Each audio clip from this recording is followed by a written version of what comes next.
ഈ കാണുന്ന എൻ്റെ ഒരു ടെക്നോളജിയാണ് കേട്ടോ. നമ്മുടെ ചമ്മന്തി അരയ്ക്കാൻ വേണ്ടിയിട്ടേ മുളക് ചുടുന്ന ഈ കാണും. ഇങ്ങനെ ചെയ്താ ചമ്മന്തിക്ക് കുറച്ചുകൂടെ ടേസ്റ്റ് ഉണ്ടാവും. ഇങ്ങനെ ഞാൻ ചെയ്യുന്ന ചെയ്തവരുണ്ടോ ഉണ്ടെങ്കിൽ കമൻറ്റ് ചെയ്യുക കേട്ടോ. ഇതിപ്പോൾ പ്രിപ്പറേഷൻ കണ്ടപ്പോൾ മനസ്സിലായില്ലേ, ഇതാണ് എൻ്റെ ചമ്മന്തിയുടെ പ്രിപ്പറേഷൻ. ചമ്മന്തി റെഡി.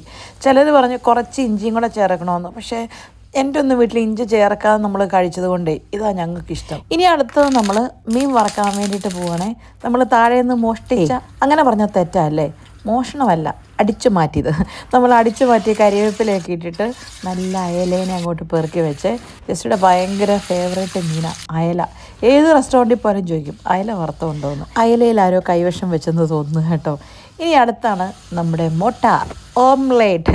എന്നോട് കുറേ പേര് പറഞ്ഞു അവരുടെയൊക്കെ വീട്ടിൽ ഇങ്ങനെ ഉണ്ടാക്കുന്നതെന്ന്. നമ്മുടെ ആ കോട്ടയം സൈഡിൽ ഇങ്ങനെ തന്നെ ഉണ്ടാക്കുന്നത് തേങ്ങയില്ലാത്തൊരു മുട്ട പൊരിച്ചത്. സത്യം നിങ്ങൾ പറ, ചിന്തിക്കാൻ പറ്റുമോ? വേറെ ടേസ്റ്റാന്നേ. പക്ഷേ ഇങ്ങനെ നിങ്ങൾ ഉണ്ടാക്കിയിട്ടില്ലെങ്കിൽ നിങ്ങൾ ഉണ്ടാക്കി നോക്കണം കേട്ടോ.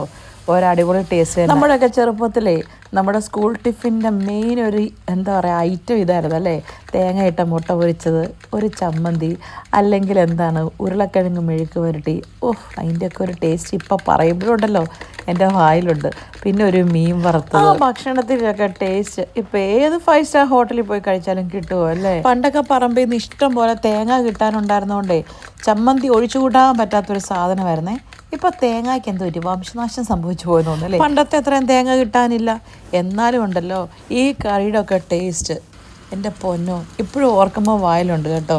നമ്മുടെ സ്കൂൾ ലൈഫൊക്കെ ആദ്യമേ ഓർമ്മ വരുന്നത് ഈ പൊതിയല്ലേ. ഇപ്പം ഞാൻ നിങ്ങളെ ചെറുതായിട്ട് പഴയ ഓർമ്മയിലോട്ട് കൂട്ടിക്കൊണ്ട് പോയെന്ന് എനിക്കറിയാം, കൊതിപ്പിച്ച. പക്ഷെ ഇന്ന് കൊതിപ്പിച്ചത് നിങ്ങൾ ക്ഷമിക്കും എന്ന് എനിക്കറിയാം. അപ്പം ശരിയെന്നാൽ പോയച്ചും വരാം.